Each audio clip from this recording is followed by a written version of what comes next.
नमस्कार दोस्तों, आर के फिजिकल एजुकेशन क्लासेज के यूट्यूब चैनल पर आप सभी का हार्दिक स्वागत। दोस्तों, प्रतिदिन के प्रक्रम के हिसाब से जो आज अपने यहाँ पे एमसीक्यू सीरीज रहेगी वो रहेगी सीरीज नंबर यहाँ पे 85। लेकिन चैनल पर पहली बार विजिट कर रहे हैं तो सभी दोस्त यहाँ पे चैनल को सब्सक्राइब कर ले और बेल आइकन को प्रेस कर ले ताकि आने वाली क्लासों का नोटिफिकेशन आपको लगातार मिलता रहे। दोस्तों, अपन 9,999 क्वेश्चन का यहाँ पे चला रखा है। साथ ही में दोस्तों मॉर्निंग सेशन के अंदर अपन बीच बीच में अपन थ्योरी क्लास भी ले रहे हैं और साथ ही में अपन बूस्टर डोज भी आपकी तैयारी को मजबूत करने के लिए लगातार वन लाइनर क्वेश्चंस के तौर पर अपन ले रहे हैं। तो सभी दोस्त एक बार क्लास को शेयर और लाइक कर दें, फिर अपन आगे बढ़ते हैं। तो आज अपने यहाँ पे सीरीज नंबर 85 क्वेश्चन नंबर 1 रहेगा दोस्तों। यहाँ पे वो देखिए, क्वेश्चन नंबर 1 देखिए दोस्तों। यहाँ पे शक्ति का विकास किसके द्वारा किया जाता है? दोस्तों यहाँ पे strength is developed by which of following, अपने को यहाँ पे बताना है। जो स्ट्रेंथ है वो किसके द्वारा यहाँ पे डेवलप की जाती है? स्ट्रेंथ की बात कर रहे हैं, शक्ति की बात कर रहे हैं। और स्ट्रेंथ क्या होती है दोस्तों यहाँ पे? तो यहाँ पे जो अधिकतम, ध्यान रखना है दोस्तों, यहाँ पे प्रतिरोध के विरुद्ध जो अधिकतम अपन पावर लगाते हैं, शक्ति लगाते हैं, उसे अपन स्ट्रेंथ के नाम से जानते हैं। ये किसके द्वारा विकसित होती है?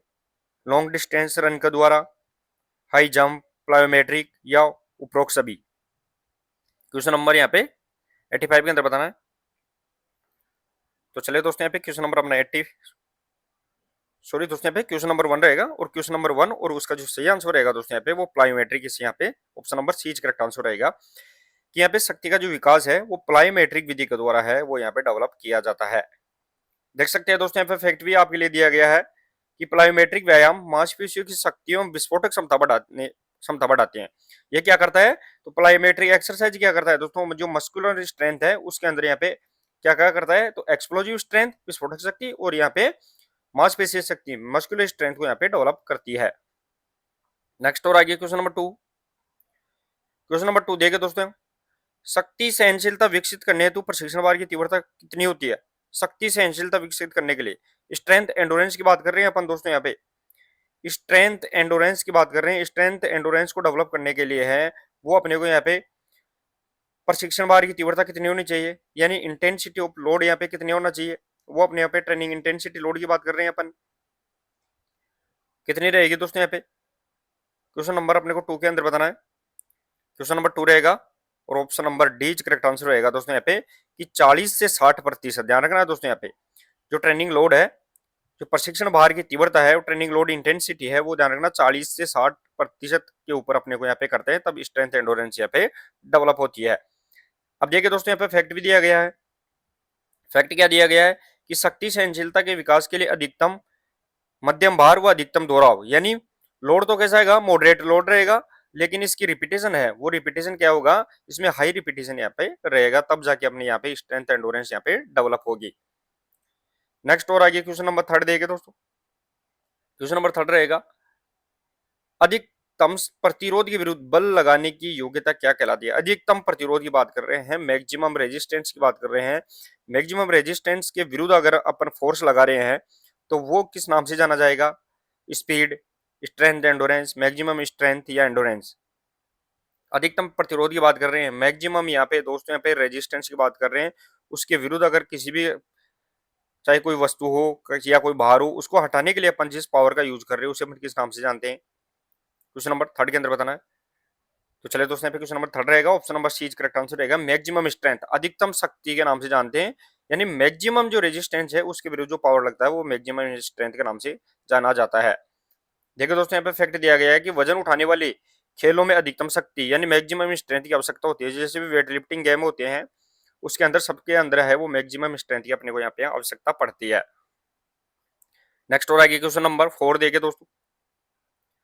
क्वेश्चन नंबर 4, थकान की स्थिति में भी बल लगाना शक्ति का कौन सा प्रकार है? थकान की स्थिति की बात कर रहे हैं दोस्तों। यहाँ पे थकान की स्थिति के अंदर भी अगर अपन बल लगा रहे हैं तो वो यहाँ पे कौन सी शक्ति कहलाएगी, कौन सी स्ट्रेंथ कहलाएगी, वो अपने को यहाँ पे बताना है।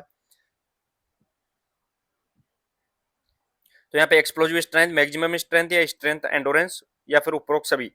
तो दोस्तों, अपनी थकान आ गई है, थकान फटीग आ रही है, उसके विरुद्ध अपन फिर भी कार्य करने की कोशिश कर रहे हैं, तो यहाँ पे क्वेश्चन नंबर 4 रहेगा, option number C correct answer रहेगा दोस्तों, जिसे अपन स्ट्रेंथ एंडोरेंस यानी शक्ति सहनशीलता थकान के विरुद्ध कार्य करने की जो क्षमता होती है शरीर की, वो स्ट्रेंथ एंडोरेंस के नाम से जानी जाती है। देखिए दोस्तों, यहाँ पे फैक्ट क्या दिया गया है?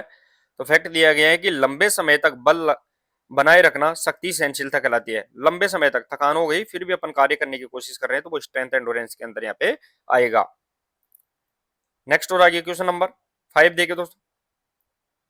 क्वेश्चन नंबर 5 रहेगा अपना, अधिकतम शक्ति के विकास में भार संरचना कैसी होती है। दोस्तों यहाँ पे जो मैक्सिमम स्ट्रेंथ की बात कर रहे हैं उसके डेवलपमेंट के अंदर जो लोड स्ट्रक्चर है वो कैसा होना चाहिए, वो अपने को यहाँ पे बताना है।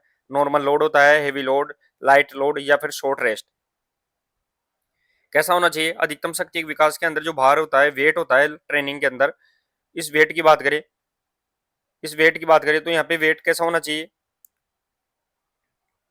क्वेश्चन नंबर 5 के अंदर बताना है। चले दोस्तों यहाँ पे क्वेश्चन नंबर 5 रहेगा, option number B correct answer रहेगा। भार अधिक होता है, हेवी लोड के द्वारा है वो अपन क्या करते हैं, मैक्सिमम स्ट्रेंथ को डेवलप करने का कार्य करते हैं। तो लोड कैपेसिटी कैसी रहेगी, तो वो यहाँ पे हाई लोड, हेवी लोड यहाँ पे रहेगा। फैक्ट भी देख सकते हो दोस्तों आप, फैक्ट दिया गया है कि अधिकतम शक्ति हेतु भारी भार व लंबा विश्राम अंतराल होना चाहिए। लोड तो कैसा होना चाहिए, तो हेवी लोड होगा लेकिन लॉन्ग रेस्ट भी इसके अंदर यहाँ पे होगा, तब जाके है मैक्सिमम स्ट्रेंथ यहाँ पे डेवलप होगी। नेक्स्ट और आगे क्वेश्चन नंबर 6 देखिए दोस्तों। क्वेश्चन नंबर 6 रहेगा, प्लायोमेट्रिक व्यायाम में शक्तिवर्धक व्यायाम कौन सा नहीं है, कौन सा नहीं है वो अपने को यहाँ पे बताना है। प्लायोमेट्रिक व्यायाम में जो शक्तिवर्धक व्यायाम की बात कर रहे हैं वो कौन सा नहीं है, वो अपने को यहाँ पे बताना है। हर्डल जंप होगा, बॉक्स जंप होगा, स्टैंडिंग जंप हो गया, डेप्थ जंप हो गया, वो अपने को यहाँ पे बताना है। प्लायोमेट्रिक व्यायाम में शक्तिवर्धक व्यायाम कौन सा नहीं है, क्वेश्चन नंबर 6 के अंदर बताना है। तो चलिए दोस्तों यहाँ पे क्वेश्चन नंबर 6 रहेगा और ऑप्शन नंबर यहाँ पे सी करेक्ट आंसर रहेगा कि एक जगह कूदना, स्टैंडिंग जंप है वो यहाँ पे प्लायोमेट्रिक व्यायाम में क्या नहीं डेवलप करेगा, स्ट्रेंथ एक्सरसाइज डेवलप नहीं करेगा, बल्कि आपको बता दूं यहाँ पे हर्डल जंप हो गया, बॉक्स जंप हो गया और डेप्थ जंप हो गया, ये अपने को यहाँ पे प्लायोमेट्रिक व्यायाम के अंदर क्या करते हैं, स्ट्रेंथ यहाँ पे डेवलप करवाते हैं।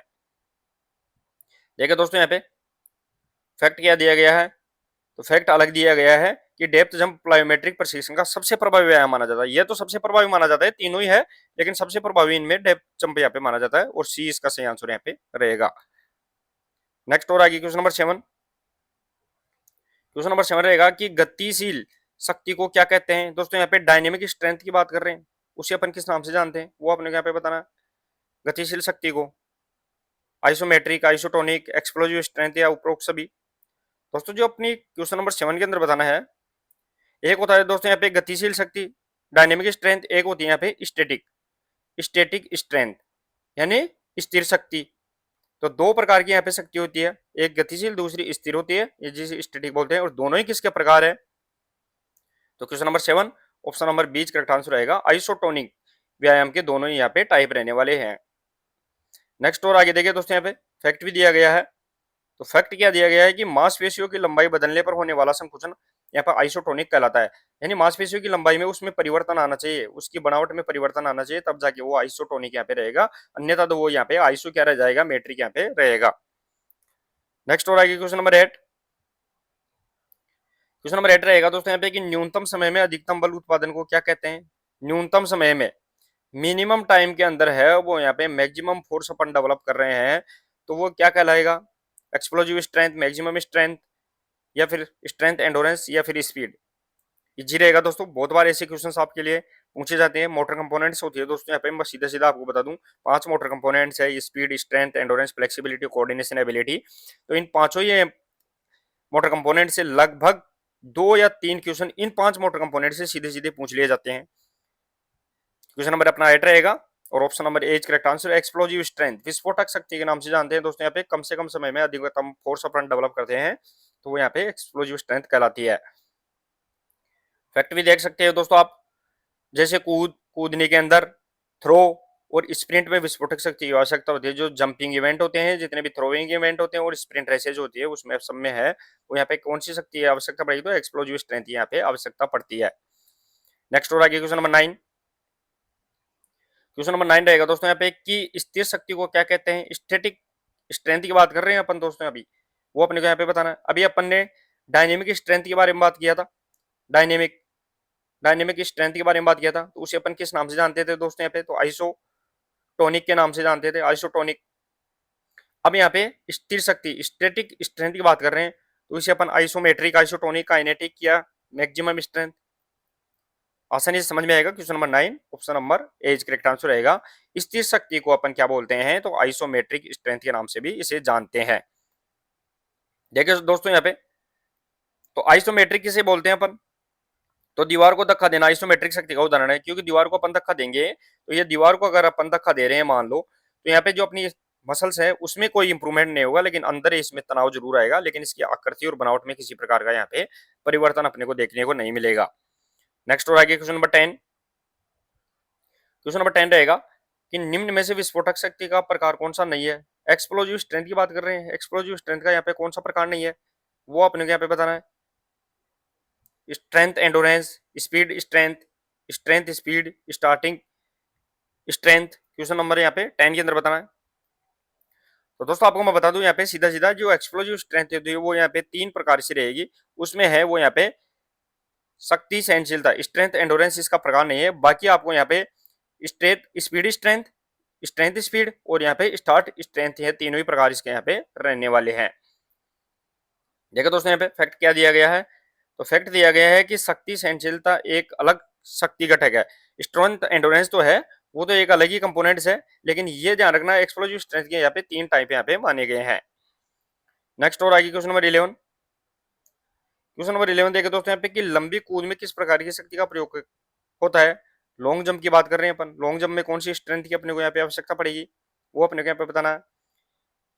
Strength, endurance, explosive strength, maximum strength, isometric, question number 11 के अंदर बताना है।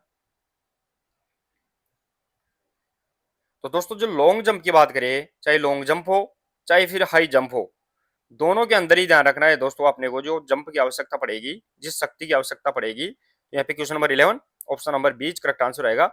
विस्फोटक शक्ति, एक्सप्लोजिव स्ट्रेंथ की आवश्यकता पड़ेगी, चाहे वो गोला फेंक हो, चाहे तस्तरी फेंक हो, चाहे हैमर थ्रो हो, लॉन्ग जंप, यहाँ पे हाई जंप, सबके अंदर अपने को विस्फोटक एक्सप्लोजिव स्ट्रेंथ की आवश्यकता पड़ती है।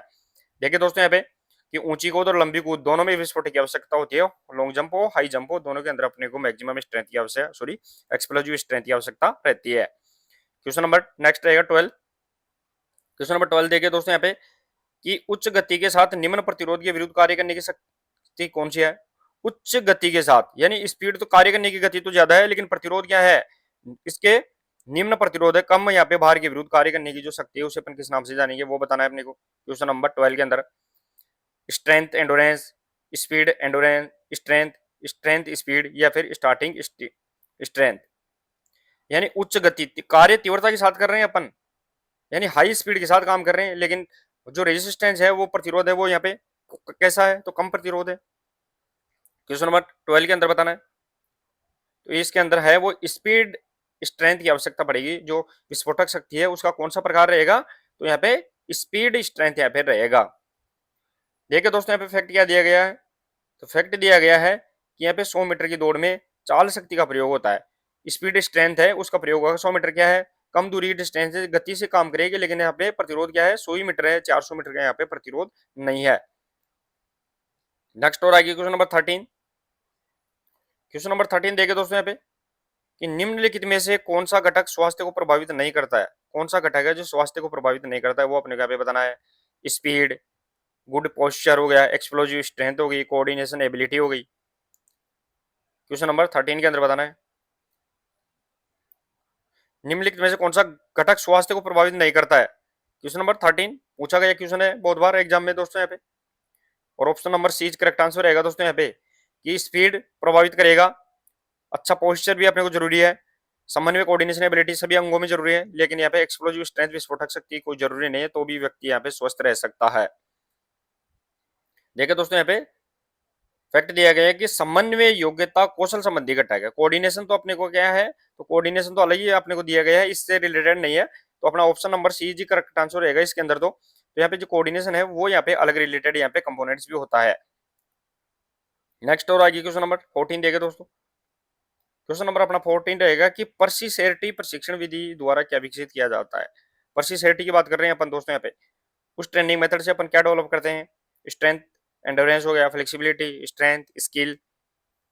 और जितने भी दोस्त क्लास में जुड़ गए हैं सभी दोस्त एक बार आते ही क्लास को शेयर और लाइक जरूर कर दिया करें, फिर लगातार आपके लिए बहुत ही अच्छी प्रश्न उत्तरी लगातार आपकी तैयारी को मजबूत करने के अपन ले रहे हैं। तो पर्सिस्टेंटी प्रशिक्षण विधि द्वारा क्या विकसित किया जाता है? क्वेश्चन नंबर यहाँ पे 14 रहेगा और option number A correct answer रहेगा। दोस्तों यहाँ पे स्ट्रेंथ एंडोरेंस, शक्ति सहनशीलता डेवलप करने के लिए है वो अपन पर्सिस्टेंटी विधि का अपन उपयोग करते हैं। देखिए दोस्तों यहाँ पे फैक्ट क्या दिया गया है कि यह विधि प्राकृतिक सहनशीलता प्रशिक्षण पर आधारित है। ये क्या है? प्राकृतिक सहनशीलता, नेचुरल, ध्यान रखना है दोस्तों, एंडोरेंस डेवलप करती है, ये अपने को यहाँ पे याद रखना है, पर्सिस्टेंटी यहाँ पे विधि। नेक्स्ट और आगे क्वेश्चन नंबर 15। क्वेश्चन नंबर 15 देखिए दोस्तों, शक्ति विकास की विधियां कौन सी है? स्ट्रेंथ डेवलपमेंट की बात कर रहे हैं, उसके लिए यहाँ पे कौन सी मेथड रहेगी? आइसोमेट्रिक, आइसोटोनिक, उपरोक्त दोनों, या फार्टलेक? शक्ति की बात कर रहे हैं दोस्तों, स्ट्रेंथ की बात कर रहे हैं, क्वेश्चन नंबर यहाँ पे 15 के अंदर। अब दोस्तों मैं आपको बताऊं फार्टलेक क्या करती है, तो यहाँ पे एंडोरेंस डेवलप करती है। फार्टलेक एंडोरेंस सहनशीलता है उसको डेवलप करती है। लेकिन ध्यान रखना है दोस्तों यहाँ पे आइसोमेट्रिक यानी स्थिर व्यायाम और आइसोटोनिक गतिशील व्यायाम दोनों ही है यहाँ पे, किसको डेवलप करेगी? तो यहाँ पे स्ट्रेंथ को डेवलप करेगी। Question number 15 option number C correct answer रहेगा, ए एंड बी यानी बोथ इसका यहाँ पे आंसर रहने वाला है। देखिए दोस्तों यहाँ पे फैक्ट क्या दिया गया कि दोनों विधियां मांसपेशियों की शक्ति बढ़ाती है। जो अपने को यहाँ पे आइसोमेट्रिक आइसोटोनिक विधि है तो दोनों ही मस्कुलर स्ट्रेंथ है उसको यहाँ पे इंप्रूव करती है। नेक्स्ट और आइए क्वेश्चन नंबर 16। क्वेश्चन नंबर 16 रहेगा दोस्तों यहाँ पे कि शक्ति कितने प्रकार की होती है? How many type of strength की बात कर रहे हैं अपन दोस्तों। यहाँ पे स्ट्रेंथ की बात करें कितने प्रकार की रहेगी? 5, 3, 4 या 8? स्ट्रेंथ की बात कर रहे हैं दोस्तों यहाँ पे, और स्ट्रेंथ यहाँ पे कितने प्रकार की रहेगी वो अपने को यहाँ पे बताना है। क्वेश्चन नंबर यहाँ पे 16 की बात करें तो यहाँ पे question number 16 option number B correct answer रहेगा। 3 प्रकार की यहाँ पे स्ट्रेंथ रहेगी, शक्ति रहेगी, मैक्सिमम स्ट्रेंथ, एक्सप्लोजिव स्ट्रेंथ और यहाँ पे स्ट्रेंथ एंडोरेंस। ये 3 प्रकार की यहाँ पे स्ट्रेंथ यहाँ पे रहने वाली है। देखिए दोस्तों यहाँ पे 3 प्रकार की स्ट्रेंथ रहेगी, मैंने बता ही दिया है, जिसमें यहाँ पे अधिकतम विस्फोटक और शक्ति सहनशीलता यानी मैक्सिमम स्ट्रेंथ हो गई, एक्सप्लोजिव स्ट्रेंथ हो गई और यहाँ पे स्ट्रेंथ एंडोरेंस यहाँ पे हो गया। नेक्स्ट हो जाएगी क्वेश्चन नंबर 17। क्वेश्चन नंबर 17 रहेगा थकान के विरुद्ध कार्य करने की क्षमता क्या कहलाती है? दोस्तों यहाँ पे एबिलिटी वर्क अगेंस्ट फटीग की बात कर रहे हैं अपन। अगर थकान हो जाती है, थकान के विरुद्ध भी अपन लगातार कार्य कर रहे हैं तो कौन सी यहाँ पे मोटर कंपोनेंट्स यूज होगा? स्पीड, स्ट्रेंथ, एंडोरेंस या फिर कोऑर्डिनेशन एबिलिटी? दोस्तों अपन भारी प्रतिरोध के विरुद्ध कार्य करें तो वो ये अपने को स्ट्रेंथ कार्य करेगी। कम समय के अंदर यहाँ पे अधिकतम कार्य करे तो वो यहाँ पे स्पीड के साथ कार्य करते हैं। साथ ही में दोस्तों यहाँ पे सभी अंगों का कार्य करे मिलकर तो वो यहाँ पे कोऑर्डिनेशन एबिलिटी कहलाती है। लेकिन यहाँ पे थकान हो गई फिर भी अपन लगातार लंबे समय तक कार्य कर रहे हैं। Question number 17 option number C correct answer रहेगा। इसे अपन एंडोरेंस के नाम से जानते हैं, यानी सहनशीलता शरीर के अंदर यहाँ पे डेवलप हो जाती है। देखिए दोस्तों यहाँ पे फैक्ट क्या दिया गया है, तो फैक्ट दिया गया है कि लंबी दूरी की दौड़ सहनशीलता का उदाहरण है। लॉन्ग डिस्टेंस जितनी भी रनर होती है वो एंडोरेंस डेवलप करती है, जैसे 10 किलोमीटर, 20 किलोमीटर, क्रॉस कंट्री, ये जितनी भी होती है दोस्तों यहाँ पे, या फार्ट लेक, ये सब अपने को एंडोरेंस डेवलप यहाँ पे करती है। नेक्स्ट और आगे क्वेश्चन नंबर 18। क्वेश्चन नंबर 18 देखे दोस्तों यहाँ पे कि ग्लाइकोजन लोडिंग किस विधि में लाभदायक होता है? ग्लाइकोजन लोडिंग की बात कर रहे हैं, ये कौन सी विधि के अंदर अपने को यहाँ पे बेनिफिट देता है? एक्सप्लोजिव स्ट्रेंथ के अंदर देता है, एंडोरेंस, कोऑर्डिनेशन या स्पीड? क्वेश्चन नंबर 18 की बात कर रहे हैं अपन दोस्तों। ग्लाइकोजन लोडिंग किस विधि में लाभदायक होता है? और ग्लाइकोजन लोडिंग किस में करते हैं दोस्तों? अपन ग्लूकोज है उसको अपन ग्लाइकोजन के रूप में स्टोर करते हैं लीवर के अंदर, और यहाँ पे जो मांसपेशियां होती है मसल्स के अंदर होता है, सबसे ज्यादा लीवर के अंदर होता है। बाद में अपने को यहाँ पे लंबी क्रियाएं करते हैं तो वो अपने को ग्लूकोज की मात्रा में एनर्जी देता रहता है। क्वेश्चन नंबर यहाँ पे 18 रहेगा, option number B correct answer. Endurance ध्यान रखना है दोस्तों यहाँ पे, उसके अंदर लंबी दूरी की क्रियाएं होती है, उसमें लास्ट में अपने को ग्लाइकोजन ग्लूकोज के अंदर बदलकर अपने को ऊर्जा देता रहता है। देखिए दोस्तों यहाँ पे फैक्ट अपने को दिया गया है कि मैराथन जैसे खेलों में ग्लाइकोजन लोडिंग उपयोगी होता है, जो बाद में अपने को यहाँ पे एनर्जी ग्लूकोज के रूप में देता है। नेक्स्ट और आगे क्वेश्चन नंबर 19 देखे दोस्तों, बफर क्षमता का संबंध किस योग्यता से है? बफर कैपेसिटी की बात कर रहे हैं अपन, वो किससे रिलेटेड रहेगी दोस्तों? यहाँ पे फ्लेक्सिबिलिटी, एंडोरेंस, कोऑर्डिनेशन या फिर साइकिलिंग की स्पोर्ट्स की बात करें, बफर क्षमता की बात कर रहे हैं अपन दोस्तों क्वेश्चन नंबर यहाँ पे 19 के अंदर। दोस्तों बफर क्षमता क्या होती है? बफर क्षमता वो क्षमता होती है दोस्तों मसल्स के अंदर अपनी जो एनर्जी होती है उस एनर्जी का मैक्सिमम यूज करना, वो यहाँ पे बफर क्षमता होती है। तो क्वेश्चन नंबर यहाँ पे 19 रहेगा, option number B correct answer रहेगा। तो यहाँ पे एंडोरेंस के अंदर है वो बफर क्षमता यूज होती है, लास्ट में अपनी की पूरी मसल्स के अंदर जितनी भी एनर्जी बची है उसका पूरा यूज करना है, बफर क्षमता यहाँ पे कहलाती है। देखिए दोस्तों यहाँ पे फैक्ट भी क्या दिया गया है कि बफर क्षमता मांसपेशियों में अम्लता को कम करती है। ध्यान रखना है दोस्तों, अपनी जो एनर्जी बची हुई है तो वो जो लैक्टिक एसिड यहाँ पे जम रहा है मसल्स के अंदर, उसको कम करने का कार्य है वो यहाँ पे बफर क्षमता करती है। नेक्स्ट आगे क्वेश्चन नंबर 20। क्वेश्चन नंबर 20 रहेगा दोस्तों यहाँ पे कि गति सहनशीलता को विकसित किया जाता है। स्पीड एंडोरेंस की बात कर रहे हैं, वो कैसे डेवलप होगा? इंटेंसिव इंटरवल मेथड के द्वारा, रिएक्शन एक्सरसाइज, प्लायोमेट्रिक मेथड या फिर सेंसरी मेथड के द्वारा। गति सहनशीलता की बात कर रहे हैं दोस्तों। स्ट्रेंथ स्पीड एंडोरेंस को डेवलप करने के लिए अपन को क्या करना चाहिए? क्वेश्चन नंबर अपना 20। तो चलिए दोस्तों यहाँ पे क्वेश्चन नंबर अपना 20 रहेगा और option number A correct answer रहेगा। इसे अपन इंटेंसिव इंटरवल मेथड के द्वारा, गहन एवं अंतराल विधि के द्वारा है वो अपन इसको डेवलप कर सकते हैं। इसमें अपन क्या करते हैं दोस्तों, यहाँ पे छोटे छोटे इस रिपीटेशन फास्ट लेते हैं, लेकिन उसके बाद में है अंतराल लेके फिर अपन रिपीटेशन अपन देते हैं। देखिए दोस्तों यहाँ पे अलग से फैक्ट अलग दिया गया, इससे रिलेटेड नहीं है। तो सेंसरी विधि के जनक है वो जेक माने जाते हैं। तो अपनी जो सेंसरी विधि है अलग से, उसको जेक इसके यहाँ पे फाउंडर माने जाते हैं। ये भी अपने को अलग से याद रखना है। नेक्स्ट और आगे क्वेश्चन नंबर 21।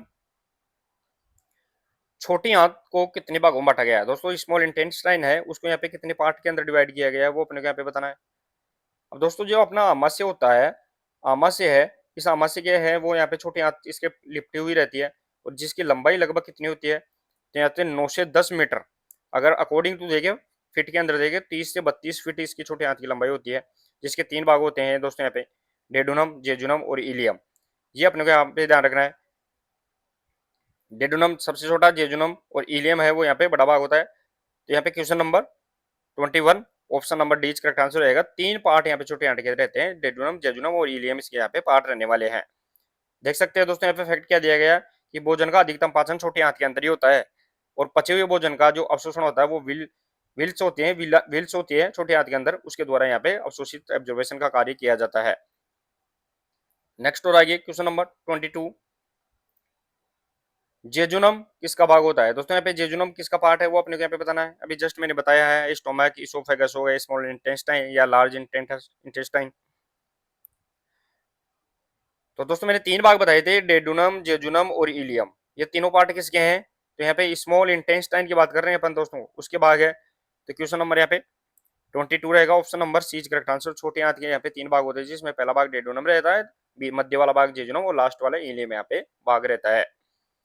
देख सकते हैं दोस्तों यहाँ पे, तो यहाँ पे छोटी आंत का भाग रहेगा। जेजुनम छोटी आंत का दूसरा भाग होता है और इसकी लंबाई है दोस्तों यहाँ पे कितनी होती है? तो 2.5 मीटर यहाँ पे रहने वाली है। तो यहाँ पे 3.5 मीटर, 2.5 मीटर और यहाँ पे लास्ट में 0.25 सेंटीमीटर। तो डेडुनम, जेजुनम और इलियम यहाँ पे पार्ट रहने वाले हैं। नेक्स्ट और आगे क्वेश्चन नंबर 23 देखे दोस्तों। बड़ी आंत की लंबाई लगभग कितनी होती है? बड़ी आंत की बात कर रहे हैं अपन दोस्तों यहाँ पे। अप्रोक्सीमेट लेंथ लार्ज इंटेस्टाइन की बात कर रहे हैं, वो अपने को यहाँ पे बताना है। 2 मीटर, 1.5 मीटर, 3 मीटर या 3.5 मीटर। बड़ी आंत की बात कर रहे हैं। छोटी आंत के बाद में तुरंत यहाँ पे जो वाल्व होता है जिसे अपन इलियोसिकल वाल्व के नाम से जानते हैं, उसके बाद में है वो बड़ी आंत यहाँ पे चालू हो जाती है। तो यहाँ पे क्वेश्चन नंबर 23 की बात कर रहे हैं और option number B correct answer रहेगा। लगभग 1.5 मीटर, ध्यान रखना दोस्तों यहाँ पे लगभग 1.5 मीटर या 4 से 5 फीट की है वो यहाँ पे ध्यान रखना है। छोटी लंबी छोटी आंत होती है, सॉरी बड़ी आंत है, उसका यहाँ पे लेंथ रहती है। नेक्स्ट और आगे क्वेश्चन नंबर 24 देखिए दोस्तों। क्वेश्चन नंबर 24 रहेगा, व्यक्ति में स्थायी दांत कौन से होते हैं? दोस्तों यहाँ पे परमानेंटल टीथ की बात कर रहे हैं, स्थायी दांत की बात कर रहे हैं, तो वो कौन से होते हैं वो अपने को यहाँ पे बताना है। कैनाइन, इंसाइजर, प्रीमोलर या फिर उपरोक्त सभी। तो दोस्तों मैं आपको बता दूं, व्यक्ति में 32 दांत अपन मानते हैं, उसमें से 20 दांत अस्थायी होते हैं और 12 दांत स्थायी होते हैं। तो स्थायी दांत के तौर पर देखें तो क्वेश्चन नंबर 24 के अंदर बताना है। तो यहाँ पे कैनाइन, इंसाइजर, प्रीमोलर, यहाँ पे क्वेश्चन नंबर 24 रहेगा, option number D correct answer रहेगा। दोस्तों यहाँ पे स्थायी दांत के तौर पर देखें तो यहाँ पे कैनाइन, इंसाइजर और प्रीमोलर, यहाँ पे तीनों ही दांत स्थायी दांत की श्रेणी के अंदर यहाँ पे आते हैं। देखिए दोस्तों यहाँ पे फैक्ट क्या दिया गया है, तो फैक्ट दिया गया है कि स्थायी दांत 12 होते हैं और अस्थायी दांत होते हैं जिसे अपन दूध के दांत के नाम से जानते हैं वो यहाँ पे 20 होते हैं। नेक्स्ट और आगे क्वेश्चन नंबर 25 देखिए दोस्तों। प्रतिदिन कितना जठर रस स्रावित होता है? दोस्तों यहाँ पे हाउ मेनी गैस्ट्रिक जूस की बात कर रहे हैं, वो यहाँ पे सीक्रेट पर डे यहाँ पे कितना होता है वो अपने पे बताना है। 1 लीटर, 1.5 लीटर, 2 या फिर 2.5 लीटर गैस्ट्रिक जूस, जठर रस की बात कर रहे हैं अपन दोस्तों। आमाशय के अंदर है, जो अपना यहाँ पे आमाशय होता है दोस्तों, यहाँ पे आमाशय, इस आमाशय के अंदर जो गैस्ट्रिक जूस बनता है, जठर रस बनता है, आंतर रस भी इसे बोलते हैं, तो ये कितना प्रतिदिन लीटर बनता है? क्वेश्चन नंबर 25 की बात करें, क्वेश्चन नंबर 25 रहेगा, option number B correct answer रहेगा दोस्तों। प्रतिदिन 1.5 लीटर के लगभग है वो यहाँ पे प्रतिदिन क्या बनता है? जठर रस, गैस्ट्रिक जूस यहाँ पे बनता है। अब देखिए दोस्तों, यहाँ पे फैक्ट भी दिया गया है, तो फैक्ट क्या दिया गया है? तो फैक्ट दिया गया है कि इसे पित्त रस भी कहा जाता है। जठ रस को अपन पित्त रस भी कहते हैं। गोल ब्लैडर के अंदर है वो क्या हो जाता है? इकट्ठा होता है। बनता क्या है? तो लीवर के अंदर बनता है और गोल ब्लैडर के अंदर यहाँ पे इकट्ठा होता है और यहाँ पे आमाशय के अंदर यहाँ पे छोटे हाथ है उसके अंदर यहाँ पे जाता है। पित्त, इसका पीएच मान है वो 7.7 होता है और साथ ही में दोस्तों ये पित्ताशय छोटे हाथ में जाता है। पित्ताशय से गोल ब्लैडर से है वो यहाँ पे स्मॉल इंटेस्टाइन के पहला भाग डेडुनम है उसमें जाता है। नेक्स्ट और आगे क्वेश्चन नंबर 26 देखिए दोस्तों, निम्न में से छोटे हाथ का कौन सा भाग है? छोटे हाथ की बात कर रहे हैं अपन दोस्तों। यहाँ पे छोटे हाथ का कौन सा भाग है? स्मॉल इंटेस्टाइन का यहाँ पे पार्ट कौन सा रहेगा? डेडुनम, जेजुनम, इलियम या उपरोक्त सभी? मैंने बताया था दोस्तों यहाँ पे 9 से 10 मीटर के अंदर या फिर 30 से 32 फीट के अंदर वो क्या होती है? तो छोटी हाथ होती है और उसका पहला भाग डेडुनम होता है, जेजुनम और इलियम। आपको बता दूं डेडुनम यहाँ पे 3.5 मीटर, जेजुनम यहाँ पे 2.5 मीटर और यहाँ पे 0.25 सेंटीमीटर है वो यहाँ पे इलियम भाग होता है। तो क्वेश्चन नंबर यहाँ पे 26, ऑप्शन नंबर यहाँ पे निम्न में से छोटे हाथ का कौन सा भाग है? तो क्वेश्चन नंबर 26, ऑप्शन नंबर यहाँ पे उपरोक्त सभी इसका सही आंसर यहाँ पे रहेगा। तो छोटे हाथ के कौन कौन से भाग है? तो डेडुनम, जेजुनम और इलियम इसके सही आंसर यहाँ पे रहेगा। नेक्स्ट और आगे देखिए दोस्तों, यहाँ पे फैक्ट क्या दिया गया है? तो फैक्ट दिया गया है कि डेडुनम प्रथम भाग 25 सेंटीमीटर, इलियम भाग है वो अंतिम भाग 3.5 मीटर यहाँ पे रहता है। तो आपको थोड़ा सा इसमें करेक्शन करना है दोस्तों। जो डेडुनम, जेजुनम और इलियम बताया गया है, तो डेडुनम है वो 0.25 सेंटीमीटर, जेजुनम है वो 2.5 मीटर और इलियम है वो 3.5 मीटर का यहाँ पे भाग रहता है। तो ये थोड़ा सा इसमें करेक्शन करना है।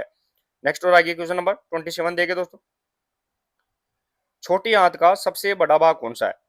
छोटी आंत का सबसे बड़ा भाग पूछा गया है दोस्तों। यहाँ पे छोटी आंत की बात कर रहे हैं अपन, सबसे बड़ा भाग कौन सा रहेगा? इलियम, जेजुनम, रेक्टम या कोलम? क्वेश्चन नंबर 27 के अंदर बताना है। तो दोस्तों छोटी आंत के 3 भाग मैंने बताए थे, डेडुनम हो गया, जेजुनम हो गया, इलियम हो गया। अब इसमें थोड़ा सा करेक्शन मैंने बताया है कि डेडुनम है वो सबसे छोटा भाग 25.25 सेंटीमीटर। साथ ही में दोस्तों यहाँ पे जो जेजुनम है वो यहाँ पे 2.5 मीटर का होता है, मीटर की बात कर रहे हैं, और जो इलियम है वो 3.5 मीटर का होता है सबसे बड़ा। तो यहाँ पे छोटे हाथ का सबसे बड़ा भाग पूछा गया है। तो क्वेश्चन नंबर यहाँ पे 27, option number A correct answer रहेगा। इलियम है जो 3.5 मीटर लंबा यहाँ पे होता है। देखिए दोस्तों नेक्स्ट आके क्वेश्चन नंबर 28 देखिए। क्वेश्चन नंबर 28 रहेगा कि इसोफेगस, ग्रास नली का संबंध किस तंत्र से होता है? इसोफेगस की बात कर रहे हैं अपन, ग्रास नली की बात कर रहे हैं, वो कौन से तंत्र से रिलेटेड है? रेस्पिरेटरी, एक्जेटरी, डाइजेस्टिव या सर्कुलेटरी सिस्टम? क्वेश्चन नंबर अपना 28 के अंदर रहेगा। क्वेश्चन नंबर 28 देखे दोस्तों और option number C correct answer रहेगा। इसोफेगस जिसे अपन ग्रास नली के नाम से जानते हैं, वो ध्यान रखना दोस्तों, यहाँ पे डाइजेस्टिव सिस्टम होता है, जो पाचन तंत्र होता है उसका यहाँ पे पार्ट रहेगा। देखिए दोस्तों इसे अपन अन्य किस नाम से जानते हैं? तो इसे ग्लेट, ध्यान रखना है दोस्तों यहाँ पे, इसे ग्लेट के नाम से भी जाना जाता है। जो एसोफेगस है, ग्रास नली है, उसे अपन ग्लेट के नाम से भी जानते हैं। नेक्स्ट और आगे क्वेश्चन नंबर 29, बाइल जूस किसका पाचन करता है? दोस्तों यहाँ पे बाइल जूस की बात कर रहे हैं, वो किसको यहाँ पे डाइजेस्ट करने का कार्य करेगा? कार्बोहाइड्रेट है, विटामिन, वसा या फिर खनिज लवण? बाइल जूस की बात कर रहे हैं क्वेश्चन नंबर 29 के अंदर। अब जब बाइल जूस है वो कहाँ बनता है? जो अपना यकृत होता है, लीवर होता है दोस्तों यहाँ पे, इस लीवर के अंदर बाइल जूस बनता है और इकट्ठा कहाँ होता है? तो गोल ब्लैडर के अंदर यहाँ पे इकट्ठा होता है। फिर यहाँ से जाता है वो यहाँ पे छोटी आंत के पहले भाग, जिसके अंदर यहाँ पे जाएगा उसे अपन डेडुनम के नाम से जानेंगे और फिर इसके अंदर जाके वो पचाने का कार्य करेगा। तो question number 29, option number C correct answer रहेगा। फेट को डाइजेस्ट करने का कार्य है बाइल जूस प्रतिदिन यहाँ पे करता है। नेक्स्ट और आगे क्वेश्चन नंबर 30, शरीर में कुल कितने प्रकार के अमीनो एसिड होते हैं? दोस्तों how many type amino acid की बात कर रहे हैं, वो यहाँ पे कितने रहेंगे ह्यूमन बॉडी के अंदर? अब देखा जाए तो दोस्तों यहाँ पे अमीनो एसिड किसके बहुलक होते हैं? तो यहाँ पे प्रोटीन के बहुलक होते हैं। प्रोटीन का छोटा रूप है वो यहाँ पे अमीनो एसिड होता है। प्रोटीन सीधा नहीं पचता है, वो अमीनो एसिड के रूप में शरीर में यहाँ पे टूट के है वो पचता है। तो शरीर में कितने अमीनो एसिड होते हैं? 10, 12, 22, 32। क्वेश्चन नंबर यहाँ पे 30 की बात कर रहे हैं। चलिए दोस्तों, यहाँ पे क्वेश्चन नंबर अपना 30 रहेगा, option number C correct answer रहेगा। दोस्तों यहाँ पे 22 अमीनो एसिड ध्यान रखना है शरीर के अंदर यहाँ पे होते हैं। अब देखिए दोस्तों, यहाँ पे 22 अमीनो एसिड होते हैं। 9 अमीनो एसिड है वो भोजन से प्राप्त होते हैं, बाकी है वो शरीर स्वयं बनाता है। तो 22 है, 22 में से अपन 9 तो अपन भोजन से प्राप्त कर लेते हैं, बाकी बचे हैं 13। तो 13 है वो अपना शरीर खुद ही यहाँ पे बना लेता है। इस प्रकार है वो यहाँ पे टोटल कितने 22 यहाँ पे अमीनो एसिड यहाँ पे रहने वाले हैं। नेक्स्ट और आगे क्वेश्चन नंबर 31 देखिए दोस्तों, बायोसिंथेसिस किसे कहते हैं? दोस्तों यहाँ पे बायोसिंथेसिस की बात कर रहे हैं, वो किसे कहते हैं? मेटाबॉलिज्म, एनाबॉलिज्म, कैटाबॉलिज्म या निट्रोजन? बायोसिंथेसिस की बात कर रहे हैं अपन दोस्तों, यहाँ पे बायोसिंथेसिस है वो किसे कहेंगे?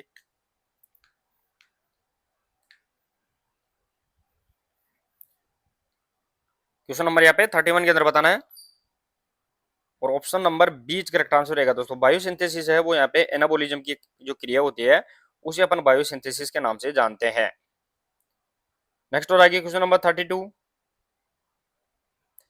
बड़ी आंत का कौन सा भाग है? दोस्तों यहाँ पे पार्ट ऑफ यहाँ पे लार्ज इंटेस्टाइन की बात कर रहे हैं। बड़ी आंत का कौन सा भाग रहेगा? कोलन, रेक्टम, सीकम या उपरोक्त सभी?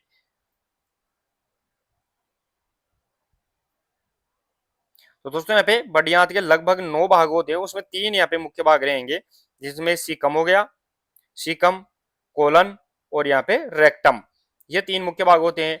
छोटी आंत का जो अंतिम भाग है इलियम, वो यहाँ पे सीकम से जुड़ता है, इसलिए यहाँ पे जो वाल्व बनता है वो इलियोसिकल वाल्व होता है। तो क्वेश्चन नंबर यहाँ पे 32 रहेगा, option number D correct answer रहेगा। दोस्तों यहाँ पे उपरोक्त सभी तीनों भाग है वो यहाँ पे छोटी बड़ी आंत यहाँ पे रहने वाले हैं। देखिए दोस्तों यहाँ पे फैक्ट भी दिया गया है, और फैक्ट क्या दिया गया है कि इलियम और बड़ी आंत के बीच इलियोसिकल वाल्व पाया जाता है। मुंह में जो भोजन पचा बोलस कहलाता है, मुंह के अंदर जो भोजन पच जाता है वो क्या कहलाता है? बोलस। ये भी अपने को यहाँ पे ध्यान रखना है। और साथ ही में दोस्तों यहाँ पे आमाशय में जो भोजन भोजन होता है वो यहाँ पे कायम कहलाता है। मुंह के अंदर जाता ही भोजन क्या कहलाता है? बोलस, लेकिन वो आमाशय के अंदर चला जाता है तो वो यहाँ पे कायम कहलाता है। नेक्स्ट और आगे क्वेश्चन नंबर 33 रहेगा, वयस्क व्यक्ति में यकृत का भार कितना होता है? दोस्तों यहाँ पे एडल्ट हम उम्र की बात करें, उसके अंदर जो लीवर वेट है वो यहाँ पे कितना रहेगा वो अपने यहाँ पे बताना है। और लीवर क्या होता है दोस्तों? ये शरीर की सबसे बड़ी क्या क्या है? तो ग्रंथि होती है, ये शरीर की सबसे बड़ी ग्रंथि होती है, ध्यान रखना दोस्तों यहाँ पे लीवर। क्वेश्चन नंबर यहाँ पे 33 की बात कर रहे हैं, और option number C correct answer रहेगा दोस्तों। 1.5 kg, 1.5 किलोग्राम के लगभग है वो यहाँ पे यकृत का यहाँ पे वजन रहता है। देखिए दोस्तों यहाँ पे फैक्ट क्या दिया गया है? तो फैक्ट दिया गया है कि यकृत शरीर की सबसे बड़ा आंतरिक अंग व सबसे बड़ी ग्रंथि भी है। सब आंतरिक अंग की बात कर रहे हैं दोस्तों, वो सबसे बड़ा आंतरिक है। बाह्य अंग की अगर बात करें तो वो स्किन होती है, जो सबसे बड़ा यहाँ पे बाह्य अंग होता है। नेक्स्ट और आगे क्वेश्चन नंबर 34, भोजन का अधिकांश पाचन किस अंग में होता है? दोस्तों यहाँ पे मैक्सिमम डाइजेशन है फूड का वो कहाँ होता है? Stomach, oesophagus, small intestine, large intestine अपने को यहाँ पे बताना है। भोजन का अधिकतम पाचन की बात कर रहे हैं अपन दोस्तों यहाँ पे। क्वेश्चन नंबर अपना 34 रहेगा, और option number C correct answer रहेगा दोस्तों। छोटी आंत, जो छोटी आंत होती है उसके अंदर दोस्तों भोजन का अधिकतम पाचन यहाँ पे होता है। बड़ी आंत के अंदर पाचन नहीं होता है, बल्कि यहाँ पे जल और विटामिन अवशोषण का कार्य यहाँ पे खनिज लवण का किया जाता है। नेक्स्ट और आगे क्वेश्चन नंबर 35, छोटी आंत में अवशोषण किसके द्वारा होता है? दोस्तों जो भोजन पच गया है वो पचा हुआ भोजन छोटी आंत के अंदर एब्जॉर्बेशन का कार्य किसके द्वारा किया जाएगा? इलियम, जेजुनम, विल्स या फिर गर्सनी? तो दोस्तों अपनी जो छोटी आंत ये होती है, मान लो इसका आंतरिक भाग, इसके अंदर ऐसे वो छोटे छोटे क्या पाए जाते हैं? अंगुली नुमा उभार पाए जाते हैं। तो ये क्या करते हैं, जो पचा हुआ भोजन है उसको सोख के है वो ब्लड के अंदर यहाँ पे क्या कर देते हैं? प्रवाहित कर देते हैं। तो यहाँ पे क्वेश्चन नंबर 35 रहेगा, option number C correct answer रहेगा। व्हील्स होते हैं जिसे अपन विलाई भी बोलते हैं, वो ध्यान रखना है, छोटे आंत के अंदर पचे हुए भोजन को है एब्जॉर्ब करने का कार्य करती है। नेक्स्ट और आगे क्वेश्चन नंबर 36, शरीर का सबसे कठोर तत्व कौन सा है? सबसे हार्डेस्ट सब्सटेंस की बात कर रहे हैं अपन दोस्तों यहाँ पे शरीर के अंदर, वो कौन सा रहेगा? बोन, जा, इनेमल या स्टर्नम? शरीर का सबसे कठोर तत्व, तो दोस्तों जो अपने यहाँ पे दांत होते हैं, ये अपना दांत है। और इस दांत की बात करें तो यहाँ पे दांत के ऊपर जो यहाँ पे लेयर पाई जाती है, ये व्हाइट वाली लेयर होती है, व्हाइट व्हाइट जो अपना दिखती है, ये ले ही लेयर होती है दोस्तों यहाँ पे। ये क्या होती है? सबसे यहाँ पे कठोर तत्व होता है, जो बनी हुई किसकी रहेगी, क्वेश्चन यहाँ पे 36 option number C correct answer रहेगा। इनेमल के द्वारा यहाँ पे बनी हुई होती है, तो शरीर का सबसे जो कठोर तत्व होता है वो यहाँ पे इनेमल होता है। देखिए दोस्तों यहाँ पे, तो इनेमल क्या रहेगा, तो इनेमल दांत का जो बाहरी सफेद परत होती है उसे अपन इनेमल के नाम से यहाँ पे जानते हैं। नेक्स्ट और आगे क्वेश्चन नंबर 37 देखे दोस्तों, ग्लाइकोजन का संग्रह कहाँ होता है। दोस्तों यहाँ पे ग्लाइकोजन स्टोरेज कहाँ होता है बॉडी के अंदर, वो बताना है। स्टोमक हो गया, small intestine, liver, large intestine. तो दोस्तों जो ग्लाइकोजन की बात कर रहे हैं, जो ग्लूकोज होता है वो ग्लूकोज अधिक मात्रा में अपन यूज करते हैं तो वो शरीर के अंदर जाके है ग्लाइकोजन के रूप में स्टोरेज होता है, जिसे अपन ग्लाइकोलाइसिस के तौर पर जानते हैं। तो यहाँ पे क्वेश्चन नंबर 37 रहेगा, option number C correct answer. Liver के अंदर रहेगा सबसे ज्यादा स्टोरेज, लीवर के अंदर, फिर अपने यहाँ पे जो मसल्स होती है मांसपेशियों के अंदर भी यहाँ पे स्टोरेज होता है। नेक्स्ट और आगे क्वेश्चन नंबर 38, क्वेश्चन नंबर 38 देखे दोस्तों कि पाचन नली की सबसे भीतरी परत क्या कहलाती है। पाचन नली की ये बात कर रहे हैं अपन दोस्तों, यहाँ पे एलिमेंट्री कैनाल की बात कर रहे हैं, उसकी सबसे भीतरी परत क्या कहलाएगी वो अपने को यहाँ पे बताना है। जो पाचन नाल होती है अपनी, इसोफेगस है, उसकी बात करें तो उसकी भीतरी परत है वो क्या कहलाएगी वो अपने को यहाँ पे बताना है। क्वेश्चन नंबर यहाँ पे 38 के अंदर बताना है, एसोफेगस, पेरिटोनियम, म्यूकोसा, सबम्यूकोसा या फिर सीरोसा। तो चलिए दोस्तों यहाँ पे क्वेश्चन नंबर अपना रहेगा 38 और option number C correct answer रहेगा। दोस्तों इसे अपन म्यूकोसा के नाम से जानते हैं। जो पाचन नाल है उसकी जो भीतरी परत होती है, ये भीतरी परत है वो यहाँ पे म्यूकोसा के नाम से जानी जाती है। देखिए दोस्तों यहाँ पे फैक्ट भी दिया गया है, तो बड़ी आंत जल व लवण का अवशोषण करती है, ये अपने को यहाँ पे ध्यान रखना, अतिरिक्त फैक्ट है दोस्तों यहाँ पे। साथ ही में जो रेनिन दूध का प्रोटीन का कार्य करता है, और जो वसा होती है वो फैटी एसिड और ग्लिसरॉल के रूप में है वो यहाँ पे स्टोर है अपने को अंदर यहाँ पे रहती है। तो 3 फैक्ट अपने को अलग से ये भी याद रखने हैं। नेक्स्ट और आगे क्वेश्चन नंबर 39, शरीर गति की यानी बायोमैकेनिक्स का जनक कौन है, या फिर फादर ऑफ बायोमैकेनिक्स की बात कर रहे हैं अपन दोस्तों, तो कौन रहेगा, प्लेटो, अरस्तु, सुकरात या न्यूटन। शरीर गतिकी की बात कर रहे हैं, शरीर गतिकी का जनक जिसे अपन क्या बोलेंगे, फादर ऑफ बायोमैकेनिक्स की बात कर रहे हैं अपन।